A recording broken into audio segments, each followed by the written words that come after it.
हे हे हे हे हे Hindi mother story.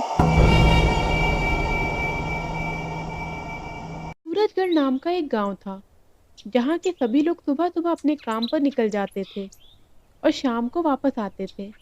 उस गांव में दिन में केवल औरतें और बच्चे ही होते थे। एक दिन उस गांव में एक अंडे बेचने वाली औरत आवाज लगा रही होती है। सर्दी हो या गर्मी, संडे हो या मंडे, रोज खाओ अंडे।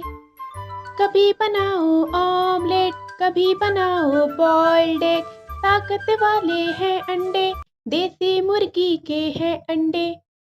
ये सुनकर उस गांव की एक औरत रीमा उससे पूछती है। अरे ओ अंडे वाली, अंडे कितने के दिए? अंडे वाली उससे कहती है, बहन जी, अंडे 50 के दर्जन के हिसाब से बेचती हूँ, आपके लिए 45 में लगा दूंगी। रीमा उन अंडों को देखती है और कहती है। अरे तेरे अंडे तो बहुत सुंदर हैं, एकदम सुनहरे सुनहरे, खाने में भी बहुत स्वाद होंगे। अंडे वाली उससे कहती है, बहन जी, आप ना ऐसा करो, एक अंडा ले जाओ, पका कर खा लो, स्वाद में अच्छा लगे तो ही खरीदना। रीमा को अंडे वाली की बात पसंद आ जाती है और तुरंत एक अंडा ले लेती है और वो ऑमलेट बनाकर ले आती है। जैसे ही वो ऑमलेट खाना शुरू करती है, उसे कुछ अजीब लगता है। का ऑमलेट खत्म होने पर वो खुद एक अंडे में बदल जाती है।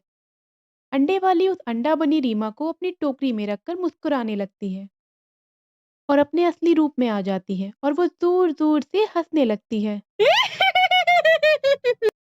मैं तुम सबको अंडा बना दूँगी। तुम सबने मेरे साथ ठीक नहीं किया था। बहुत बुरा किया था तुम लोगों ने मेरे साथ। तुम सबको भुगतना होगा। शाम को जब रीमा का पति महेश घर वापस आता है और रीमा को आवाज़ लगाता है। ए जी, सुनती हो? कहाँ हो? देखो मैं तुम्हारे लिए क्या लाया हूँ। भाग्यवान, जरा देखो तो। महेश काफ़ी देर तक रीमा का इंतज़ार करता है। लेकिन जब रीमा नहीं आती तो वो परेशान होकर घर में रीमा को ढूँढने लगता है। रीमा उसे कहीं नहीं मिलती। महेश तभी गाँव वालों से पूछता है, लेकिन रीमा के बारे में किसी को भी पता नहीं होता है। अगले दिन गाँव के सभी आदमी फिर से काम पर चले जाते हैं और वो अंडे वाली फिर से गाँव में आ जाती है। इस तरह से गाँव की एक और औरत अंडे में बदल जाती है और वो उस अंडे को अपनी टोकरी में रखकर चली जाती है। धीरे-धीरे गाँव की सभी औरतें गायब होने लगती हैं और सभी लोग बहुत परेशान हो जाते हैं। तब महेश सभी लोगों से बात करता है। अरे लल्लू काका, हमारे गांव की सारी औरतें गायब हो रही हैं। हमें कुछ करना होगा, वरना हमारे बच्चों का क्या होगा? हमारा क्या होगा? बेटा, कह तो तुम ठीक ही रहे हो। हमें जल्द से जल्द कुछ करना होगा। जब से तुम्हारी काकी गायब हुई है, मेरा रो रो के बुरा हाल है। बेटा, अगर तुम्हारी काकी नाराज होकर मायके जाती, तो भी मुझे इतना बुरा नहीं लगता। पता नहीं बिना बताए कहाँ चली गई है। काका, जिस तरह से हमारे गांव की औरतें गायब हो रही हैं, मुझे लगता है इसके पीछे कुछ बुरी शक्ति का हाथ है। हमें बाबा जी के पास जाना चाहिए, वही कुछ रास्ता दिखाएंगे। सभी गांव वाले बाबा जी के पास चले जाते हैं और बाबा जी सबको देखकर महेश को अपने पास बुलाते हैं और पूछते हैं। बोल बच्चा, क्या हुआ? तुम सबके चेहरे पर पारा क्यों बजे हैं?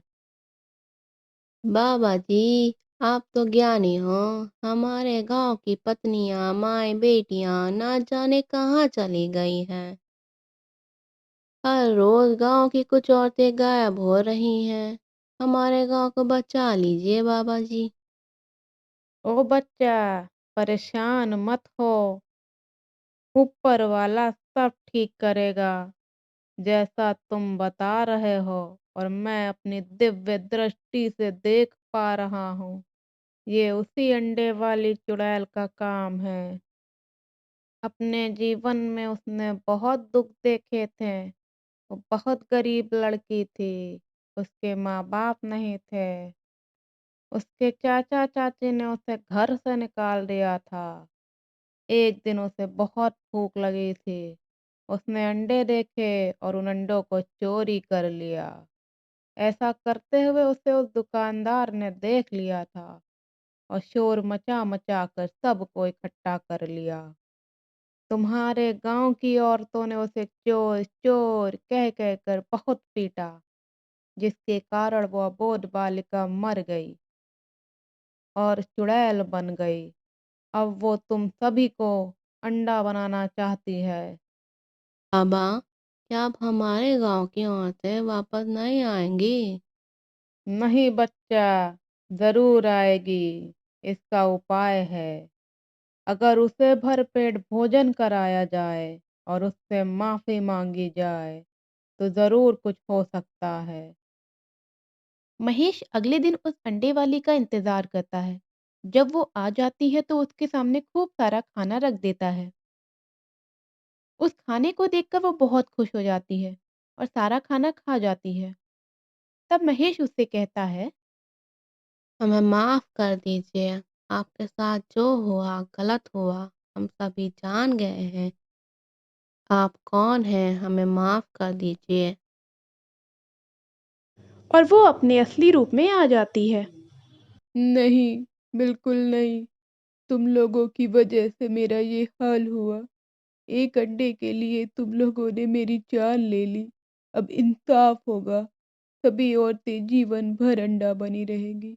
तब तुम लोगों को पता चलेगा मुझ पर क्या बीती थी।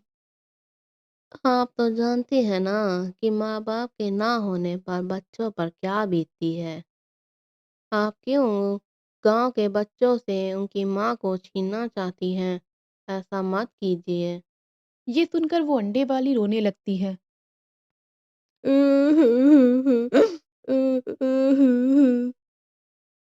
और कहती है, मैं अच्छी तरह से जानती हूँ बच्चों के लिए माँ-बाप कितने ज़रूरी होते हैं। मेरी वजह से कोई भी अनाथ नहीं होगा। बताओ, क्या चाहते हो? मैंने तुम सबको माफ़ किया। तुम लोगों ने मेरे साथ जो भी किया, मैं वो सब भुला दूँगी। मैं नहीं चाहती कोई भी बच्चा मेरी वजह से बिना माँ के रहे। ये कहकर वो अंडे वाली गाँव की सभी औरतों को अंडे से वापस इंसान बना देती है। गाँव के सभी लोग बहुत खुश हो जाते हैं। सभी लोग अपने-अपने घरों की औरतों को देखकर खुशी से फूले नहीं समाते। आपने हमारे गाँव की औरतें वापस की हैं। हम आपकी मुक्ति की प्रार्थना करेंगे। ईश्वर आपको मुक्ति दे।